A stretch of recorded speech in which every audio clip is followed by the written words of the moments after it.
সবাই আশা করি সবাই ভালো আছেন, সুস্থ আছেন, নিরাপদে আছেন। তো আপনারা যে যেখান থেকে আমার ভিডিও দেখতেছেন, দেশ বা দেশের বাইরে থেকে, আশা করি সবাই ভালো আছেন, সুস্থ আছেন, নিরাপদে আছেন। তো আপনাদের সুস্বাস্থ্য কামনা করে আজকের নতুন ভিডিওটি আরম্ভ করতেছি। তো যে বিষয়ে নিয়ে আলোচনা করবো সেটা হচ্ছে কি শয়তানি মরণবান। তো এই শয়তানি মরণবানের মাধ্যমে আপনি আপনার শত্রুকে চিরতরের জন্য শেষ করে দিতে পারবেন। সে শত্রু দুনিয়া থেকে বিদায় হয়ে যাবে। তো এই নকশার মাধ্যমে আপনি যদি সঠিক নিয়মে সঠিকভাবে যদি কাজ করতে পারেন, আমি তান্ত্রিক আপনাকে গ্যারান্টি দিলাম ওই শত্রু মাত্র 1 থেকে 2 দিনের মধ্যে দুনিয়া থেকে চলে যাবে। এক থেকে দুই দিনের মধ্যে। তো যদি সঠিকভাবে কাজ করতে পারেন তাহলে এটা একদিনের মধ্যে রেজাল্ট পেয়ে যাবেন। আর যদি একটু 19-20 হয় তাহলে কিন্তু 2 দিনের মতো টাইম লেগে যেতে পারে। আর অনেক সময় ভুল করলে কাজ হয় না। তো বিষয়গুলো সাবধান থাকবেন। তো এটা কঠিন কিছু না। নিচের এই আরবি সংখ্যাগুলো বা লেখাগুলো দেখে আপনারা ভয় পেতে পারেন। তো নিচের যে আরবি সংখ্যাগুলো আছে নকশার নিচে, এগুলো আপনাকে লেখা লাগবে না, শুধুমাত্র নকশাটা অঙ্কন করলে যথেষ্ট। নিচের ওটা আলাদা কাজের। তো ওটা আপনার টেনশন করতে হবে না, খুবই সহজ নকশা। আপনারা দেখতেই পাচ্ছেন মূলত ওই নকশাটা খুব সহজেই অঙ্কন করতে পারবেন আশা করি।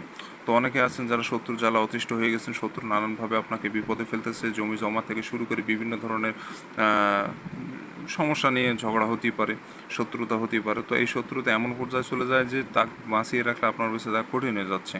তো এমন অবস্থায় দেওয়ালে যখন পিঠ থেকে যাবে, শত্রু আপনাকে নানানভাবে বিপদগ্রস্ত করবে, মারধর বা পিটাপিটি, ঝগড়া ঝামেলা, বিভিন্ন সমস্যা হতে পারে। তখন আপনি এই মরণবাণটি তাকে যদি সঠিক নিয়মে করতে পারেন তাহলে ওই দুনিয়া থেকে চলে যাবো, আমি তাদেরকে আপনাকে গ্যারান্টি দিলাম।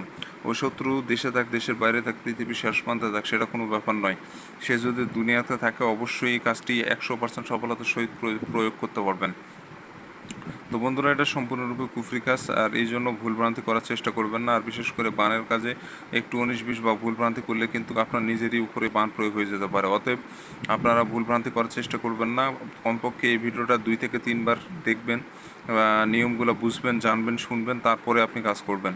এগুলো অবহেলিত করে কেউ কখনো কাজ করতে যাবেন না এবং ভালো মানুষকে প্রয়োগ করবেন না। বিষয়টা সাবধানতার সঙ্গে দেখবেন। আর বন্ধুগণ, আমার চ্যানেলে নতুন এসে থাকলে অবশ্যই চ্যানেলটি সাবস্ক্রাইব করে পাশে থাকা বেল আইকনে ক্লিক দিয়ে অল নোটিফিকেশন অন করবেন, এতে করে পরবর্তী সব নতুন নতুন ভিডিওগুলো দেখতে পারবেন সবার আগে।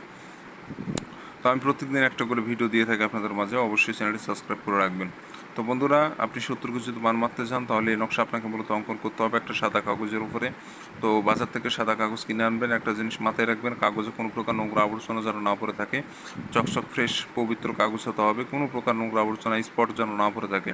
চকচক ফ্রেশ কাগজের উপরে আপনি নিজেও পাক পবিত্র থাকবেন এবং সম্পূর্ণ নকশা কমপ্লিট করবেন।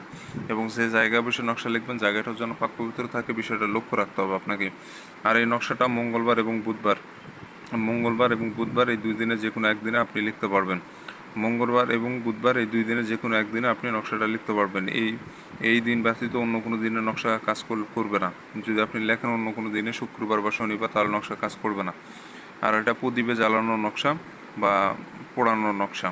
তো যাই হোক বন্ধুরা, আপনি যখন নকশা লিখবেন আশেপাশে যেন কেউ না থাকে, নিরিবিলি জায়গা বসে সম্পূর্ণ নকশাটা কমপ্লিট করবেন। রাতে অঙ্কন করার চেষ্টা করবেন, দিনে অঙ্কন করলেও হবে, সমস্যা নেই, তবে রাতে অঙ্কন করার চেষ্টা করবেন, কারণ সময়টা নকশা লেখার উপযুক্ত টাইম। আশেপাশের মানে কোলাহল থাকে না, নিরিবিলি পরিবেশ, ওই জন্য রাতে অঙ্কন করতে বলি আমি সাধারণত। তো রাতে অঙ্কন করার চেষ্টা করবেন। আর এই নকশাটা মূলত 10 মিনিটের মধ্যে লেখার চেষ্টা করবেন। 10 মিনিটের বেশি সময় লাগাবেন না। 10 মিনিটের বেশি সময় লাগলে নকশা কাজ করবে না। অবশ্যই 10 মিনিট সীমাবদ্ধ রেখে এর মধ্যে কমপ্লিট করবেন। আসলে এই নকশা কেন, দুনিয়ার যে নকশা দিয়ে কাজ করেন না কেন, যত দেরিতে নকশা লিখবেন নকশার ক্ষমতা তত কমে যাবে। অতএব এই জিনিসগুলো জানতে হবে।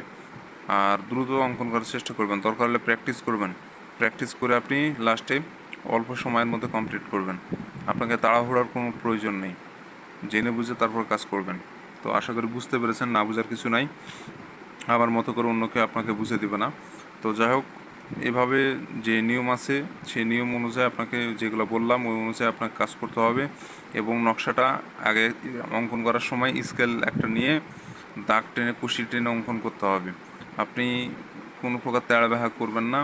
আপনি লক্ষ্য করলে দেখতে পারবেন এই সাইডের ঘরটা ছোট, এটা বড়, এটাও বড়, এটা একটু মিডিয়াম। তো যেভাবে ঘরগুলো সাজানো আছে ওইভাবে আপনাকে ঘর সাজাতে হবে। ছোট বড় এই জিনিসগুলো লক্ষ্য রাখতে হবে, এগুলো ভুল করলে হবে না। আপনারা দেখলে বুঝতে পারবেন, দেখেন ঘর কোনটা বড় আর কোনটা ছোট। তো আশা করি বুঝতে পেরেছেন। এইভাবে সব নিয়ম মেনে তারপরে আপনাকে কাজ করতে হবে। আর নকশার নিচে যে যে আরবি লেখা আছে, এই আরবি লেখাগুলো আপনাকে লিখতে হবে না।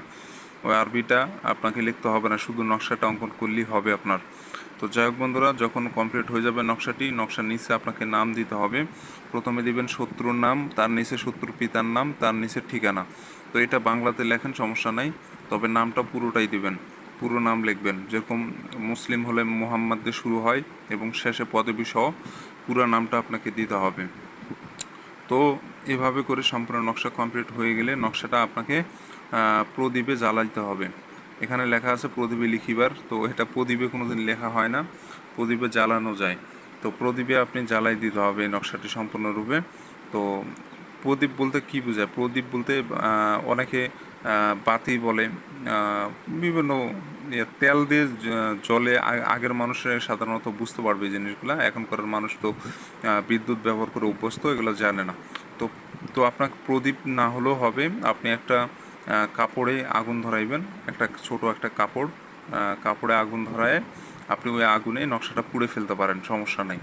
তো আগুনে পোড়ালেই হবে, কিন্তু যে কোনো আগুনে না, ছোট একটা কাপড় নেবেন, কাপড়ে আগুন ধরাই দিবেন, ওই আগুনে নকশাটা পুড়ে ছাই বানাই দিবেন। তো এইটুকু মূলত কাজ করে রাখতে হবে, আপনি অল্প সময়ের মধ্যে কাঙ্ক্ষিত ফলাফল আপনার হাতের মুঠে চলে আসবে। তো এটা পরীক্ষিত তদবির, কাজ করেন, সফলতা অবশ্যই অর্জন করতে পারবেন। আমার দোয়া আপনাদের সাথে সবসময় ছিল, থাকবে। আর যারা অনুমতি নেবেন অবশ্যই চ্যানেলটা সাবস্ক্রাইব করতে হবে, একটা শর্ত। দ্বিতীয় শর্ত হচ্ছে নিজের নামটা কমেন্টে লিখে দিয়ে যেতে হবে, কারণ আপনার নাম না জানলে অনুমতি কিভাবে দিব। অবশ্যই চ্যানেল সাবস্ক্রাইব করবেন, এক শর্ত। দ্বিতীয় শর্ত, আপনাকে কমেন্টের নামটা লিখে দিয়ে যেতে হবে, অনুমতি পেয়ে যাবেন, সমস্যা নেই। আর স্ক্রিনে যে নম্বর দেখতে পাচ্ছেন এটা আমার ইমো নম্বর, যে কোনো প্রয়োজনে ইমোতে এসে যোগাযোগ করতে পারবেন, সমস্যার সমাধান করে দেওয়ার চেষ্টা করবেন ইনশাআল্লাহ। তো যাই হোক বন্ধুরা, ভালো থাকবেন, সুস্থ থাকবেন, দেখা হচ্ছে পরবর্তী কোনো এক নতুন ভিডিওতে। সেই অবধি সবাই ভালো থাকবেন।